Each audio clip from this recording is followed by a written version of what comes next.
সুপ্রিয় শিক্ষার্থী বন্ধুরা, সরকারি T A Faruk school and college online school থেকে সবাইকে স্বাগতম। আমি বিলতা হালদার, সহকারী শিক্ষক, সরকারি T A Faruk school and college, Mongla Bagerhat. বন্ধুরা, আজ আমি তোমাদের দশম শ্রেণী বাংলা প্রথম পত্র কবিতা নিয়ে আলোচনা করব। বন্ধুরা, আজ আমার কবিতার বিষয় সাহসী জননী বাংলা। বন্ধুরা, মূল পাঠে যাওয়ার আগে আমরা কিছু ছবি দেখে নিব এবং ছবিগুলো দেখে বোঝার চেষ্টা করব কিসের ছবি, কি ঘটেছিল, এর ফলে কি হয়েছিল। বন্ধুরা, আমরা এখানে এই ছবিগুলোতে কি দেখতে পাচ্ছি ভালো করে খেয়াল করো।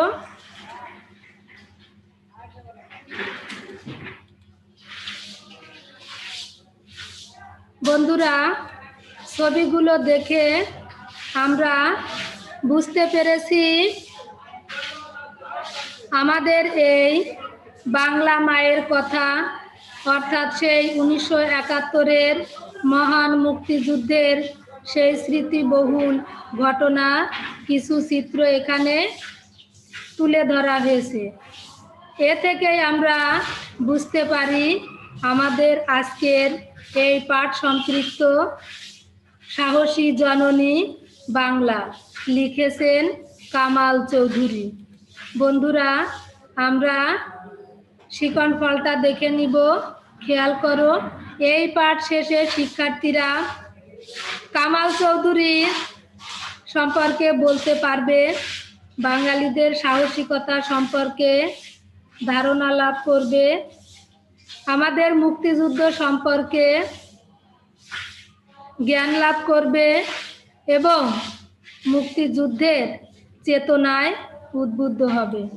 বন্ধুরা, এই চিত্রে আমরা দেখতে পাচ্ছি আমাদের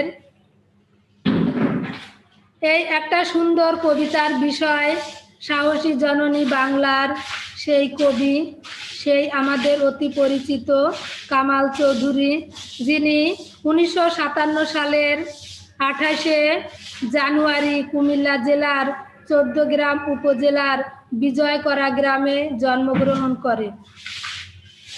তিনি 1906 সালে গারো জনগোষ্ঠীর মাতৃসূত্রীয় আবাস প্রথা নিয়ে গবেষণা করে পিএইচডি ডিগ্রি অর্জন করেন।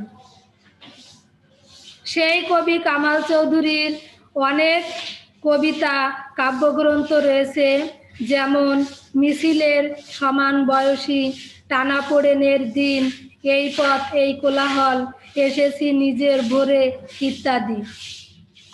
কামাল চৌধুরী বর্তমানে সরকারি চাকুরিতে নিয়োজিত আছেন।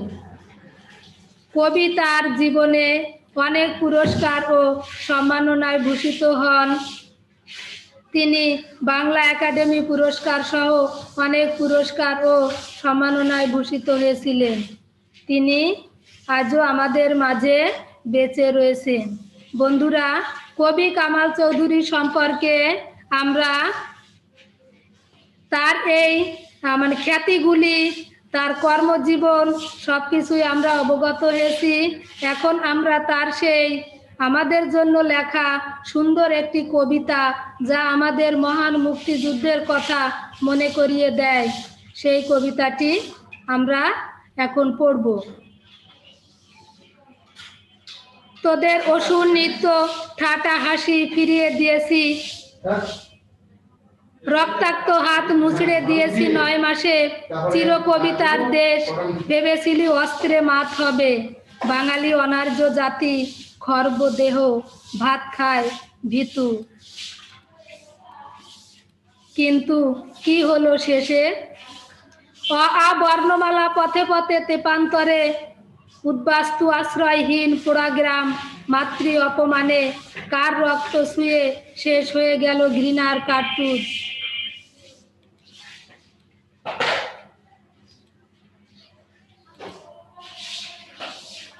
সাহসী জননী বাংলা, বুকে চাপা মৃতের আগুন, রাত জাগে পাহারায় বুড়িগঙ্গা পদ্মা নদী তীর, ডাকাত পড়েছে গ্রামে, মধ্যরাতে হানাদার আসে, ভাই বোন কে ঘুমায়, জাগে নীল কমলেরা জাগে। বন্ধুরা, গ্রেনেড উঠেছে হাতে, কবিতার হাতে রাইফেল, এবার বাঘের থাবা, ভোজ হবে আজ মহাপ্রতিশোধে, যার সঙ্গে যেরকম সেরকম খেলবে বাঙালি, খেলেছি মেরেছি সুখে, কান কেটে দিয়েছি তোদের।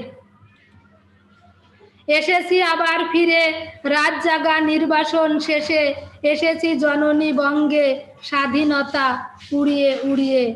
বন্ধুরা, কবি কামাল চৌধুরী আমাদের জন্য সেই সাহসী জননী বাংলা, অর্থাৎ আমাদের এই বাংলা মায়ের, আমাদের বাংলাদেশের সেই সন্তানেরা মহান মুক্তিযুদ্ধে যারা ঝাঁপিয়ে পড়েছিল তাদের কথাই এখানে উল্লেখ করেছেন।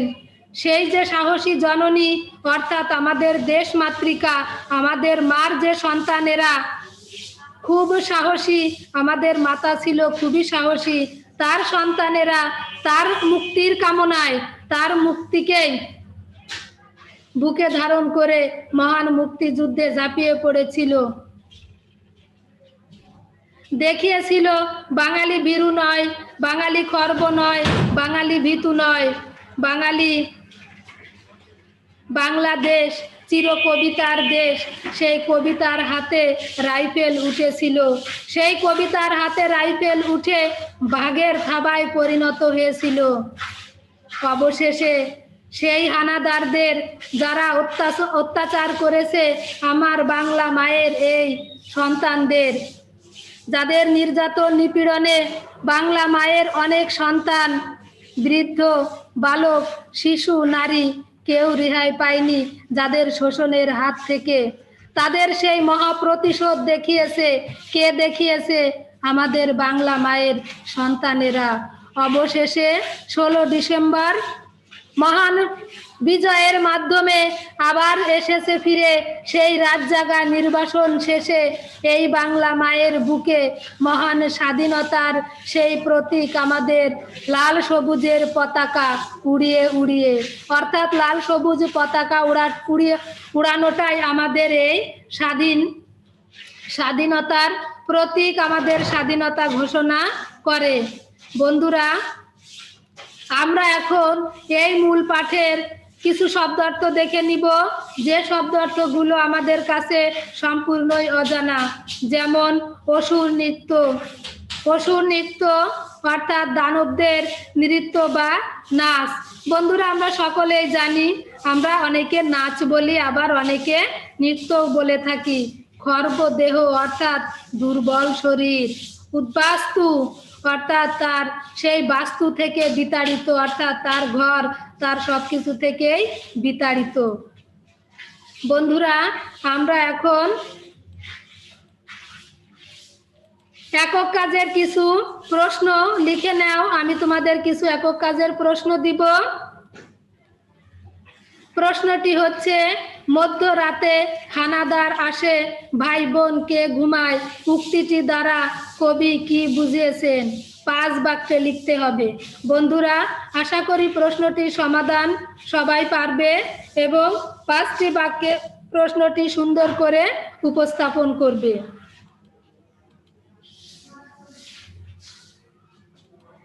এবার এসেছি মূল্যায়নে।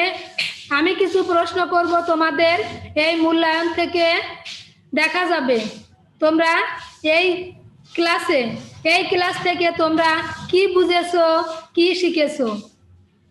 কবি পরিচিতি থেকে আমার প্রথম প্রশ্নটা, কামাল চৌধুরী কত সালে জন্মগ্রহণ করেন? বন্ধুরা, সহজেই আমরা উত্তর করতে পারবো। কবি কামাল চৌধুরী 1957 সালে জন্মগ্রহণ করেন। আমার দ্বিতীয় প্রশ্ন, শত্রুরা বাঙালিকে কোন জাতি মনে করত? বন্ধুরা, আমরা কিন্তু কবিতার ভিতরে স্পষ্ট পড়েছি যে শত্রুরা বাঙালিকে অনার্য জাতি মনে করত। আমার পরের প্রশ্ন, কার্তুজ অর্থ কি? আছে না, কার রক্ত ছুঁয়ে গেল ঘৃণার কার্তুজ, এখানে এই কার্তুজ শব্দের অর্থ কি? কার্তুজ শব্দের অর্থ বন্দুকের টোটা। আমার 4 নাম্বার প্রশ্ন, কমল বলতে কি বোঝায়? জাগে নীল কমলেরা জাগে।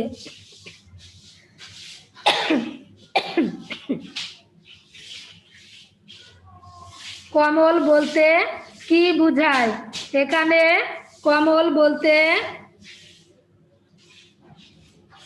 পদ্মকেই বুঝিয়েছে। বন্ধুরা, নীল কমল বলতে আমরা নীল পদ্মকেই বুঝে থাকি। নীল কমল বলতে আমরা নীল পদ্মকেই বুঝে থাকি। এখন বাড়ির কাজটি লিখে নাও এবং আশা করি সবাই বাড়ির কাজটি সমাধান করবে এবং আমাকে উপস্থাপন করবে। তোমার চেনা জানা একজন মুক্তিযোদ্ধার যুদ্ধের কাহিনী লিখে আনবে। বন্ধুরা, আমাদের বাড়ির কাজটি খুবই সহজ। আমাদের সেই মহান মুক্তিবীর মুক্তিযোদ্ধাদের যুদ্ধের কাহিনী, অর্থাৎ তোমার পার্শ্ববর্তী, তোমার চেনা, তোমার জানা একজন মুক্তিযোদ্ধার যুদ্ধের কাহিনীটা লিখতে হবে। তাহলে আজকের ক্লাসে সবাইকে ধন্যবাদ।